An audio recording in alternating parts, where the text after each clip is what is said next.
Кыргыз Республикасынын жогорку сотунун буйругу менен өлкөдөгү бардык шаардык соттордун арасында Жашыл сот аттуу конкурс жарыяланган. Ага Ош облусунан 9 жергиликтүү сот катышты.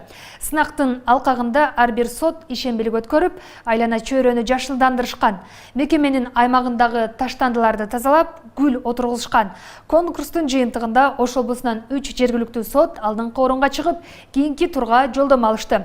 Атайын Бишкек шаардык сотунан комиссия түзүлгөн, алар 4 май күнү жыйынтыкты чыгарышат. Кыргыз Республикасы жогорку сотунун төрайымы Нургүл Жакыпованын демилгеси боюнча Жашыл сот аталышындагы ишембилик конкурс өткөрүлгөн. Жарыяланып, анда Ош облусунун жергиликтүү соттору катышты. Тактап айтканда 9 сот катышты. 9 сот катышып, алар ишембиликте ишарады бизге видео, фото ачып иретине жиберди бизгечи. Биз ошонун негизинде алар карап чыгып, тийиштүү баабызды берип, алдыңкы 3 сотту аныктадык. Эми ал жерде баалоо критерий деп жана Жашыл сот деген атына байланыштуу жашылдандыруу жагына көп басым жасадык.